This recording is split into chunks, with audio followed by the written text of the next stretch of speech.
This is how I got to work with Tommy Hilfiger and Klein. Actually, most people don't know that, and I didn't as well, but they're owned by the same company or in the same building. I was working with both of them because, I don't know, it's the same, I think it's the same owner. And so this is how I got the job.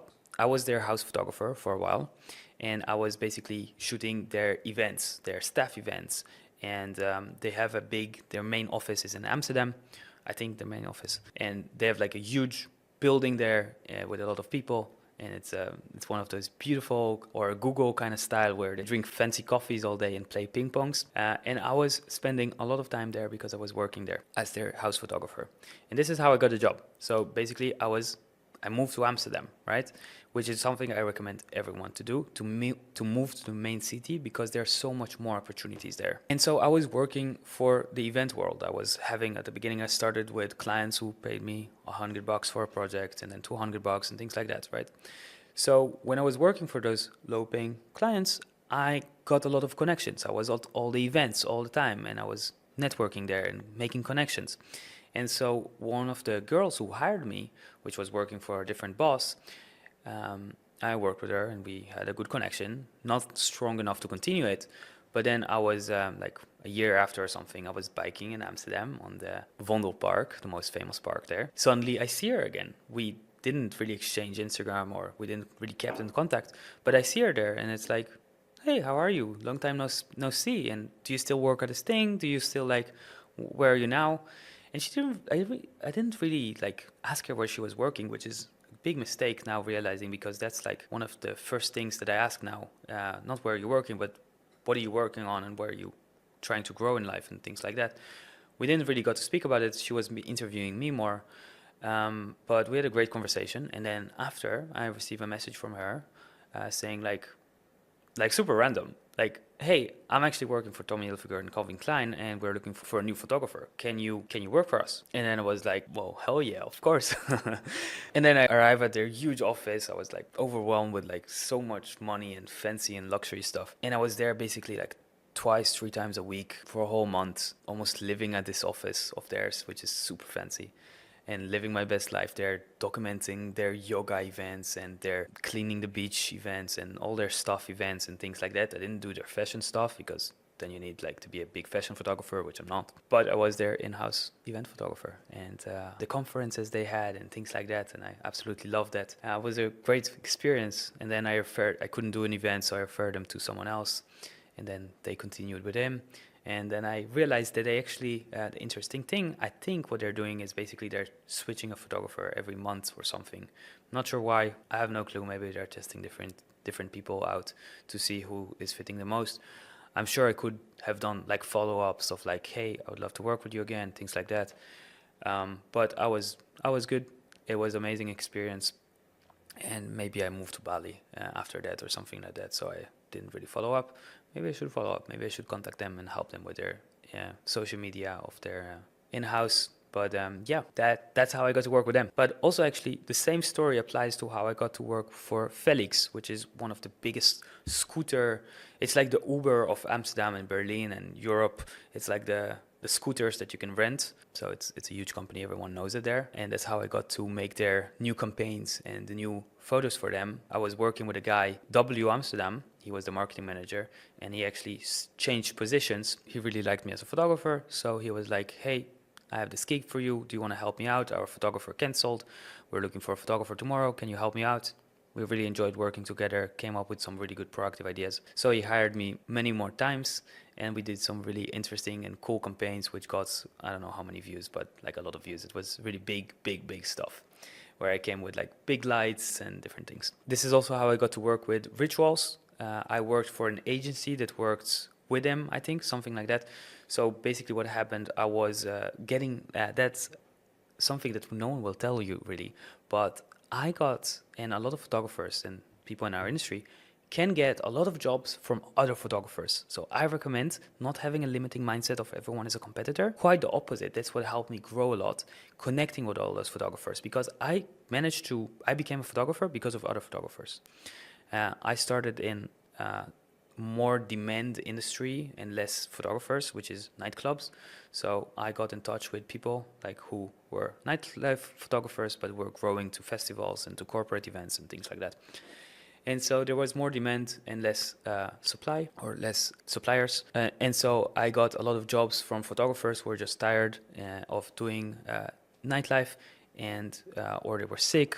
And so they gave me the jobs. They saw I'm really ambitious, and I have a lot of drive and come up with proactive ideas and trying to be helpful, like my character. So they gave me other jobs, like second shooting at different places and things like that. And so one of my colleagues, who I actually gave her some jobs in the nightlife photography things, because she was like a big influencer, and I was like, you're doing the next level stuff. I love what you do. And she was like, no, I love what you do. You're doing all those cool clubs and events and stuff like that. I want to do that. I was like, you can do that. I can give you a lot of work here. And then she was like, whoa, I can give you a lot of work in the influencer world. Let me help you as well. And so, by the way, secret, the best way to get referrals is to give referrals. If you want to get people to give you work, give them work. And so always the principle is, if you do ads, if you are really have a good communication and a strong online presence, you will get a lot of clients. If you give those clients away, it will come back to you, because those people will give you jobs as well. And so I always had this like opportunity. This is like a side thing, but I think it will be helpful. I always had people who were saying like, oh, you're too expensive in emails, right? And I was like, I am, yeah. And at the beginning I was like, I didn't want to give them, I was like, yeah, I am. And I didn't try to help. But then I was like, well, now it's just a lost opportunity. Like, there's nothing that's going to come up with it. I should really refer those people. So I was like, yes, I am expensive, but if you're looking for a cheaper photographer, I'm happy to refer you some. Here is this guy, or he's just a beginner. He has great rates. Here's this guy, this girl, and like that. I referred some people, and that's how I grew. Anyway, so she did this big influencing job, which was an event for rituals. And so the second photographer, or there were two main photographers, and so one of them had a family emergency. And so they looked for a photographer. And then who do you go when you're looking for a photographer last minute, the day before? Well, you go for someone you trust already, right? So she was looking for someone she trusted, and she messaged me. And then the next day I show up to a rituals event, which is a big corporation. And yeah, and then we had this like one of those events where you see like budget unlimited. Like they flew influencers from all over the world. They gave them the best hotels, and they had like all this crazy fancy stuff. The owner came and gave a speech, and I made photos of him, and like great for networking, great for everything. It was really interesting. So that's how I got that job. Beautiful photos I made of it. Was really good for my portfolio. And actually the same way I got also to work for W Amsterdam, W Hotel. You probably know that hotel, super luxury hotel, one of the best hotels in Amsterdam. The same way was Amsterdam dance event. The same photographer that I gave jobs to, she couldn't, and so last minute she got a better opportunity or something. So she was like, "Hey Sam, can you do this?" And I was like, "Hell yeah, I would love to do that." That's how I got in touch with them, and then the marketing manager really connected to me, so they ended up giving me more work. Same way for Bumble, by the way.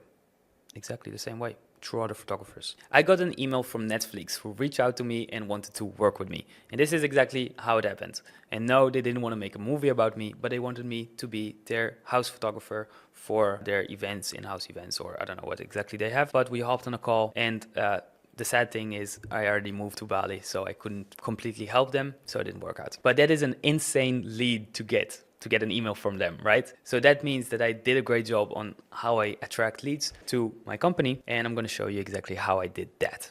So there's a secret here, and that's how I did my website. Because I was ranking number 1 or 2 or 3 on the first page always when you would search corporate event photographer Amsterdam or event photographer Amsterdam.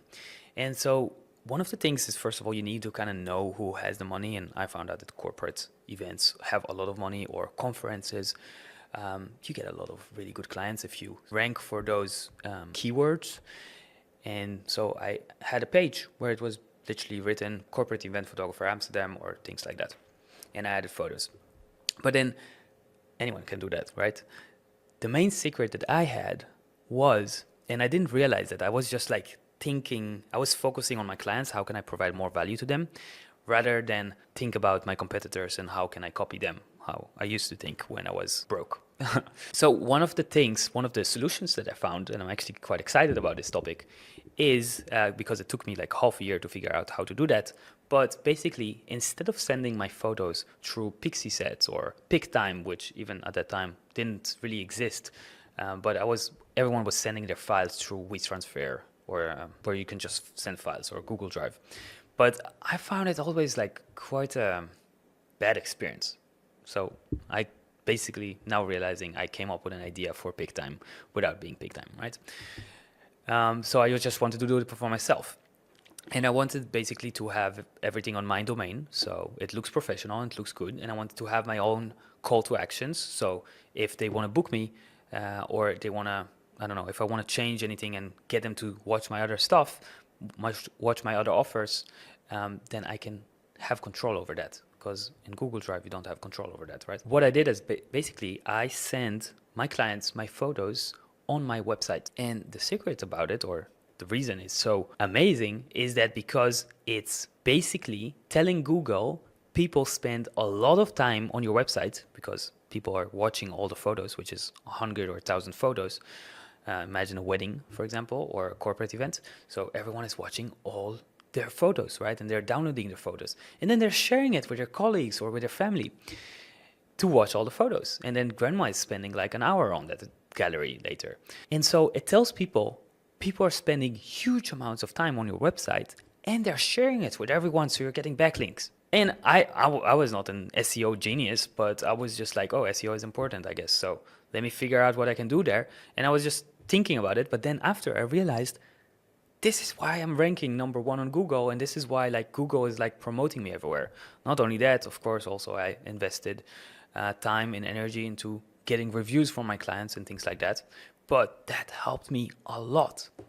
And not only that, when you shoot an event or a wedding or a corporation and you share the photos on your website, then they share it with their colleagues, right? So other departments are seeing like, oh yeah, I remember this photographer. It was so fun to work with him. Here's his website. I can just book him here. Or when I was a wedding photographer and all the friends of the bride see my website, then they're like, oh yeah, I'm going to get married as well. He was a great photographer. Let me contact him. So I got even more work from that. So that's one little hack that I managed to do.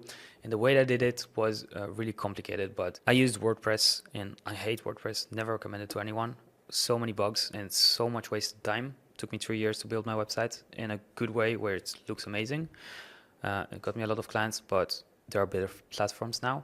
So the plugin I found, and it took me half a year to figure that out because it's really complicated, but the plugin is called Photonic, Photonic, and not user-friendly or anything like that, but it's free. And or you need to find plugins and you need to pay them a lot of money and stuff like that, which I didn't want to do, monthly subscriptions.